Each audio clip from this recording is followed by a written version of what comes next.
మేము కూడా రివ్యూ చేసి మా దగ్గర ఏంటంటే అండి, నీళ్లు కోసం చుట్టుపక్కల నియోజకవర్గాలన్నీ ఏలూరు నుంచి పట్టుకెళ్ళిపోతారు. మాది థైలాండ్. ఫ్లడ్ మాకు వదిలేస్తాం. మేము నిన్న మొన్న కలెక్టర్ గారికి రిక్వెజిషన్ అది పెట్టి ఫ్లడ్ కూడా షేరింగ్ ఇచ్చాం. ఓకే, దాంతో డామేజ్ పిఠాపురానికి తగ్గే పరిస్థితి మాట రైతాంగానికి.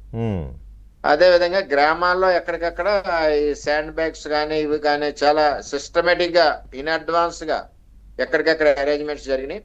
అదే విధంగా బోట్స్ కూడా ఎక్కడ సముద్రంలో ల్యాండింగ్ లేకుండా పక్కనున్న క్రీక్ లో బోట్స్ ల్యాండింగ్ కూడా షిఫ్ట్ చేయించాము. ఎంచేదంటే డ్యామేజ్ లేకుండా ఉండడానికి దగ్గర 2500 బోట్లు ఉంటాయండి ఇక్కడ హార్బర్ దగ్గర.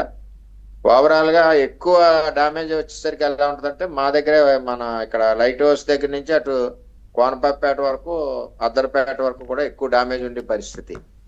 కారణం ఏంటంటే ఫోర్స్ అంతా ఇటే కొడుతుంది సముద్రం ఎప్పుడునే. దాంతో ఇవన్నీ కూడా అదే విధంగా వెజిటబుల్స్ కాయగూరలు మరి ఇవన్నీ కూడా ఎక్కడికక్కడ అవైలబిలిటీ ఉండేలాగా. అంటే ఇప్పుడు కాదండి, ఇక్కడ ఒక విషయం మాట్లాడాలి. మామూలుగా పునరావాస కేంద్రాలు ఏర్పాటు చేస్తారు, కానీ చాలామంది పునరావాస కేంద్రాలకి రాకుండా లాస్ట్ మినిట్ వరకు ఇళ్లలోనే ఉండడానికి వాళ్ళు ప్రయారిటీ ఇస్తారు. మీకు తెలిసిందే, మీకు నేను చెప్పవసరలా కదా. అలాంటి వారికి అవసరమైన రేషన్, ఇప్పుడు మీరు చెప్పిన కూరగాయలు ఇతరత్ర అన్ని ఆల్రెడీ చేరినాయా ఇప్పటికే? అంటే ఇప్పుడు ఇచ్చే పరిస్థితి ఇప్పుడు కాదండి. అంటే అవైలబిలిటీ కామన్ పీపుల్ కొనుక్కోవడానికి ఇబ్బంది లేకుండా ఉండడానికి ముందు జాగ్రత్తగా పెట్టుకున్నారు అవైలబిలిటీ.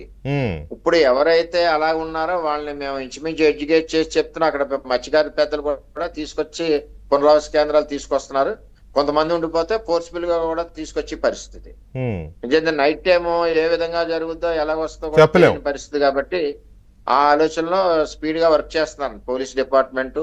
అలాగే మా కార్యకర్తలు మాకు మరి చంద్రబాబు నాయుడు గారు ఉన్నప్పుడు తెలుగుదేశం పార్టీ కార్యకర్తలు కూడా ప్యారలల్ గా ఎంప్లాయీస్ కి ప్యారలల్ గా పనిచేయాలి వాళ్ళకి సహకరిస్తూ.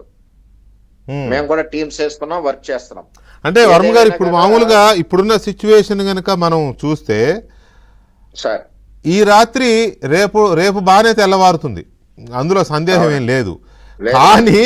కానీ రేపు సాయంత్రానికి తుఫాన్ తీరం దాటుతుందని చెప్తున్నారు కాబట్టి రేపు రాత్రి ఎలా గడుస్తుంది అనేది ఇంపార్టెంట్.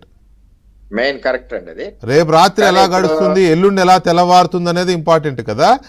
దానికి సంబంధించి రేపు డే అంతా మీరు, మీ యంత్రాంగం, అధికారులు, ఎంటైర్ సిస్టమ్ రేపంతా కూడా జనంలో ఉండాలేమో వీళ్ళని మొబిలైజ్ చేయడానికి. రేపంతా మార్నింగ్ నుంచే ఉంటాం. రేపంతా ఇవాళ కూడా సముద్రం కెరటాలు సిమ్టమ్స్ కనపడుతున్నాయి, బాగా ఉవ్వెత్తులు వస్తా ఉన్నాయండి. అవునా? ఏదేమైనా మొత్తం చంద్రబాబు నాయుడు గారు కూడా అక్కడ బయట ఉన్నా సరే 2-3 రోజుల నుంచి కూడా వీడియో కాన్ఫరెన్స్, తర్వాత మాకు లీడర్స్ కి టెలికాన్ఫరెన్స్ ఇవన్నీ కూడా తీసుకుంటూ అలర్ట్ చేశారు. ఏ విధమైన ఇబ్బంది ఉండదు. ఇది వరకు మరి విజయవాడ కూడా ఎలా చేశారో రీసెంట్ గా మీకు కూడా తెలుసు. అవును, అదే కదా, రాగానే అడుగు పెట్టగానే అప్పుడేమో హుదూదు, మొన్నేమో విజయవాడ వరదలు.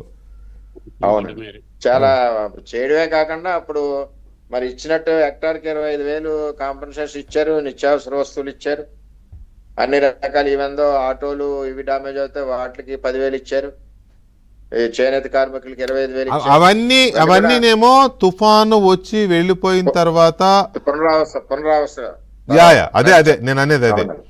తుఫాను వచ్చి వెళ్ళిపోయిన తర్వాత జరిగిన నష్టము, పునరావాసము, వాళ్ళకి ఆదుకోవడానికి అవసరం వాళ్ళ ఖర్చుల కోసం డబ్బు, తర్వాత నష్టపరిహారాలు, ఇవన్నీ తుఫాన్ తర్వాత చేయాల్సినవి.